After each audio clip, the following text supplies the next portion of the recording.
So, where are you headed?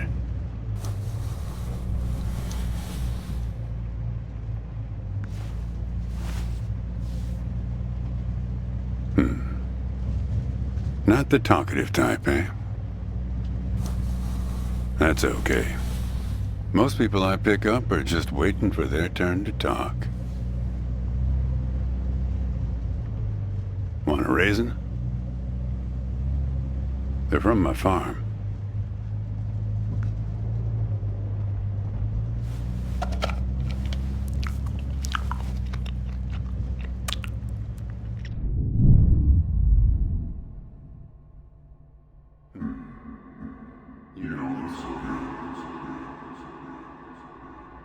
Guess those things don't agree with you yet.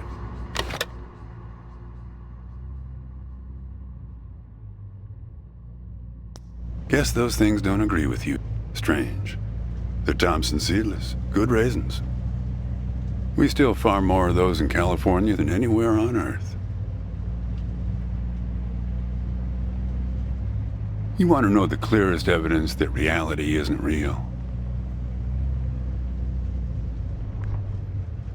Raisins and grapes, man. They're the same thing, but they taste disgusting when eaten together. Obvious bug in the program there, right? Memory's a slippery thing. Think about when somebody asks you about this ride later, assuming you even know where you're going, and get someplace where somebody can ask you. Hey, how'd you get here anyway? They'll ask you. Oh, I hitched. And your brain will flash back for a second when you say this. And it'll show you a frozen snapshot of yourself, sitting in this car, talking to me like we are right now. But which moment will it actually show you? Will it be this one? Or this one? Or this one? We think we remember how people really were, how our lives together really were. But when we think back to them, even the people we cared about the most, all we're doing is snatching moments out of the air. Just grabbing another raisin out of the box.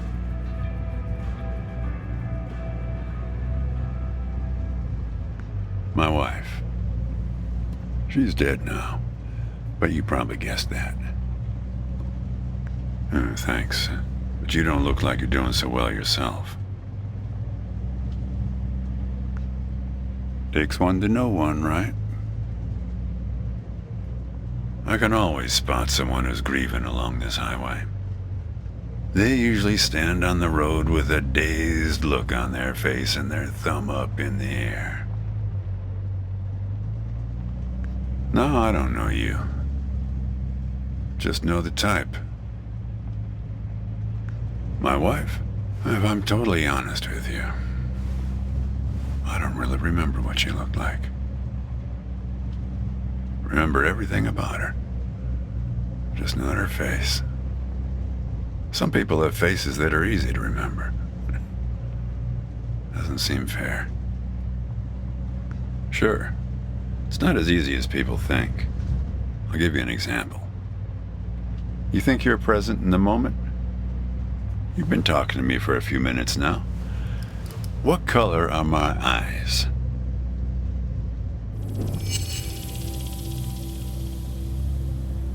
Nope.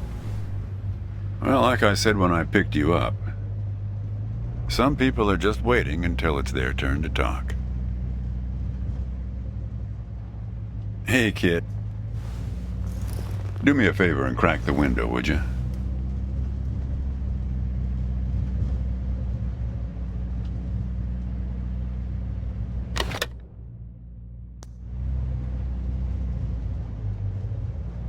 Hey, kid. How about opening that window?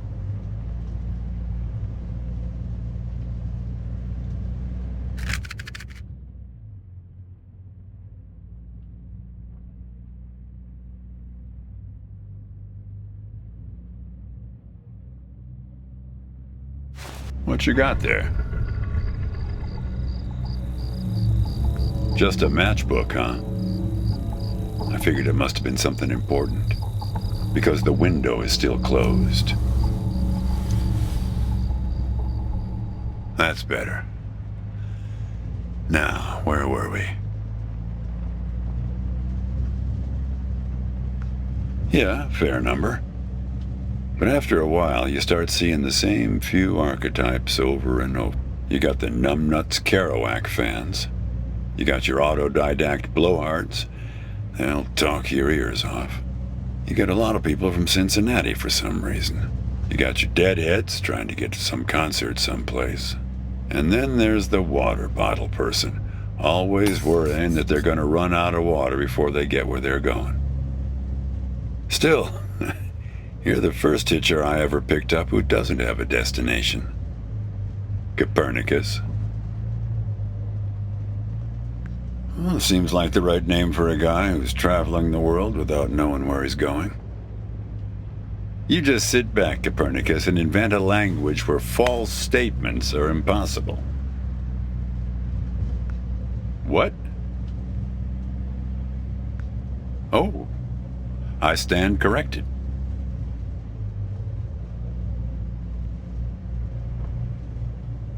You know, when I was a kid, my brother and I used to drive our parents crazy on long drives like this. Our folks wouldn't let us listen to the radio in the car. So we used to make up these songs about food on long drives to pass the time. We had this one with about 30 verses, each about a different kind of grain. Oh yeah, that drove Mom and Dad crazy. Actually, I'm beginning to understand my parents' perspective. Getting older's funny. It's like reading a book where less and less happens, but the writing gets better and better. Thanks. I got it from an app. It's this app with philosophical sayings. My wife got it for me, to make me sound smarter. She had a way with words. Yeah. We used to have a strict division of labor back when we worked together. She would raise the grape from the time it appeared on the vine, and I'd step in as soon as it was time to start drying them. Our customers used to have fun with that. I'm the dry one, they'd say. Grapes attract a certain kind of person. A person who likes to tell jokes. Wine enthusiasts, tourists, people who like to talk.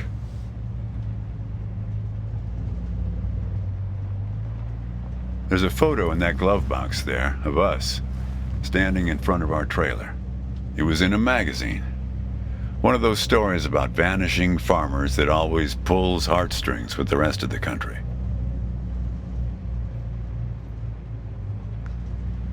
Well, I never opened the glove box.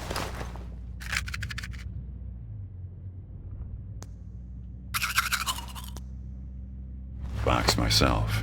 It's kind of a superstition of mine. But help yourself.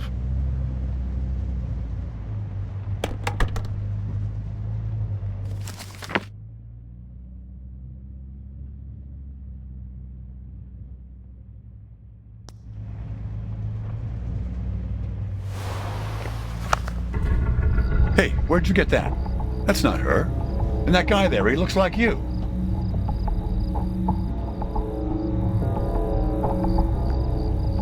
I don't know.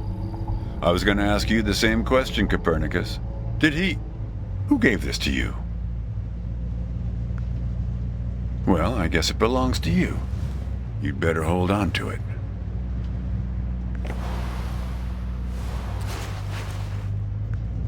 What woman? Well, her. Well, hard to say. I wouldn't lose any sleep over it. What's that black thing in the glove box, anyway?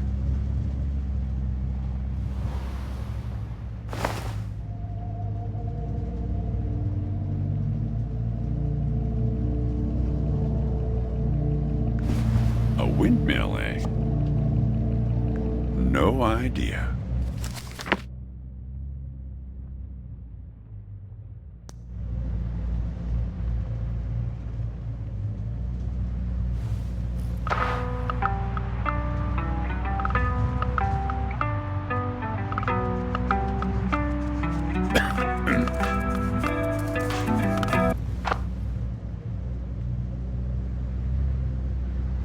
Say, want to hear a joke? Why did the raisin take the prune to the dance? He couldn't get a date. Hey, that reminds me. It's almost 4:30. You'll like this. It's my favorite. I once knew the hostess, Darlene. She used to change the tires on my truck on Highway 51. Welcome to another Interstate Riddle Hour. Here's our first riddle. Keep your eyes peeled, all you blacktop carpetbaggers. I fly, yet I have no wings. I cry, yet I have no eyes. Darkness follows me. Lower light I never see.